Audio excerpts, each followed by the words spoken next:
Good afternoon, everyone. Again, my name is John Taddei from the Zenith Platinum Network.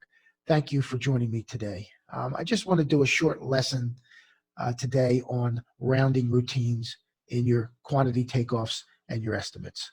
I'm a true believer in simplifying your estimates when putting together a bid. I'm going to tell you a short story first so you can see the importance of this lesson about rounding your numbers.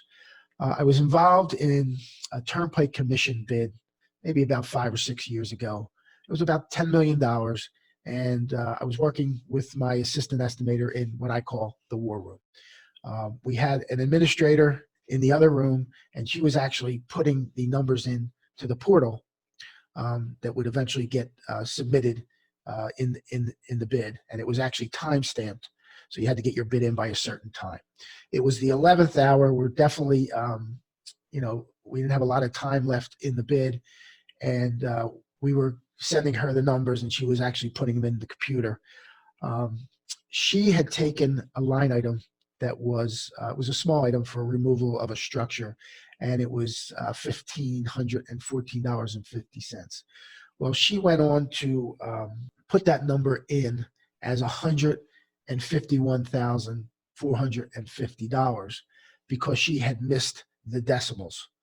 So I don't have to tell you the end of the story, but obviously we were not the successful bidder. And actually we would have been the low bidder if that number was actually recorded right. So that's why I talked to you about rounding numbers. It could definitely save you a lot of time, and it'll definitely eliminate those costly errors when putting your bid together.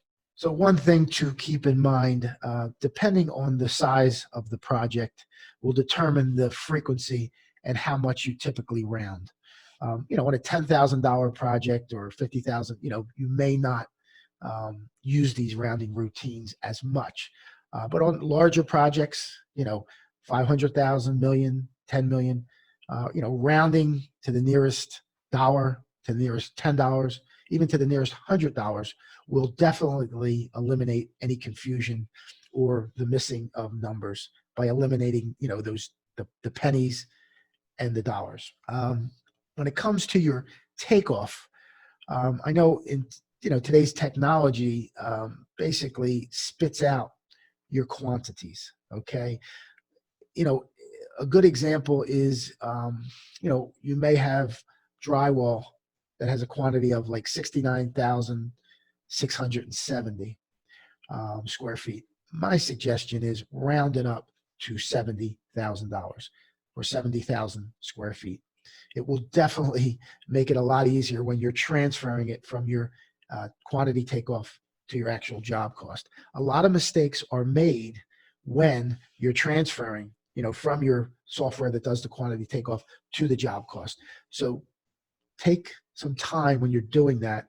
Be sure to round and be sure to be careful to transfer the right number. And another suggestion I have is make sure you actually do that. I know a lot of softwares today will actually transfer the takeoff right into your job cost. My suggestion is you do it longhand because it makes you more familiar with the job. And time is so important. So you're actually educating yourself when you're transferring from the takeoff to the job cost by physically doing it yourself. So when it comes to the estimate, whole numbers are key. Round the numbers to a whole number, and you're going to find that you're definitely going to eliminate any costly mistakes. And it's going to be a lot quicker when you're reviewing your numbers because you're not going to get caught up in, pennies or dollars. You'll be able to evaluate your numbers by looking at them in whole numbers.